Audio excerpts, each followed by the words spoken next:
ভারতীয় জনতা যুব মোর্চার উদ্যোগে বালুরঘাটে বিজেপির জেলা কার্যালয়ে অনুষ্ঠিত হলো ডিজিটাল লার্নিং প্রশিক্ষণ কর্মসূচি। এদিনের এই প্রশিক্ষণ কর্মসূচিতে উপস্থিত ছিলেন বিজেপি যুব মোর্চার জেলা সভাপতি শুভ চক্রবর্তী, বিজেপির জেলা সভাপতি স্বরূপ চৌধুরী, জেলা বিজেপির 4 জন সাধারণ সম্পাদক এবং বালুরঘাটের বিধায়ক বিদ্যুৎ কুমার রায় সহ মণ্ডল কমিটির বিভিন্ন সদস্যরা।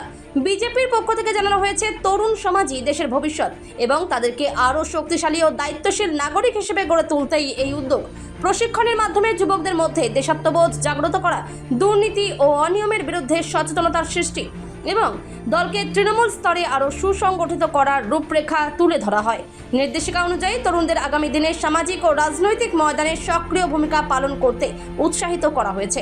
এ প্রসঙ্গে বিজেপি জেলা সভাপতি ও বিজেপি যুব মোর্চার সভাপতি কি বলছেন শুনে নেব। বিশেষ করে যুব সমাজ আগামী দিনের ভবিষ্যৎ এবং ভারতীয় জনতা পার্টির ক্ষমতায় আসার পর যে মানুষের পরিষেবা থেকে শুরু করে কিভাবে আরও সংগঠনকে শক্তিশালী করা যায় সেটা নিয়ে যুবকদের যে প্রশিক্ষণের ব্যবস্থা আজকে হয়েছে।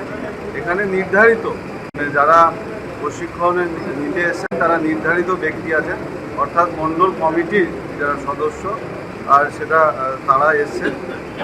এখানে ওই আপনারা দেখছেন যে পুরো ব্যবস্থা আছে, আমাদের যিনি প্রশিক্ষণ দিবেন সেও উপস্থিত আছে। তো এই প্রশিক্ষণের ব্যবস্থা হয়েছে আগামী দিনে পার্টির যে বিভিন্ন কার্যক্রমে আরও বেশি শক্তিশালীভাবে অগ্রণী ভূমিকা নিয়ে তাদেরকে মাঠে নামবে। কোন কোন বিষয়গুলিকে জোর দেওয়া হচ্ছে?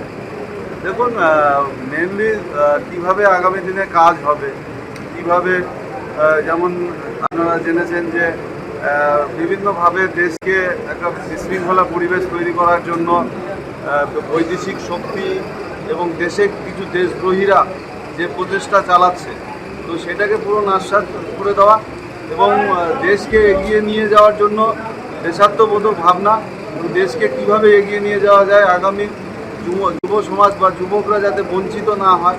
দেখুন, আজকে ভারতীয় জনতা যুব মোর্চার পক্ষ থেকে আর জেলার একটি বিশেষ প্রশিক্ষণ আমরা শিবির আয়োজন করেছি। মূলত যুব সংগঠনকে আরও শক্তিশালী করা, এটাই আমাদের মূল লক্ষ্য। সেই জন্যে আমরা পুরো ভারতীয় জনতা যুব মোর্চার যে আমাদের যে টিম, যে মণ্ডলের টিম, সেই মণ্ডলের টিমকে একত্রিতকরণ করে নিয়ে আমরা একটা তাদেরকে প্রশিক্ষণের ব্যবস্থা করব। বালুরঘাট থেকে রিপন ভৌমিকের প্রতিবেদন, নিউজ টুডে।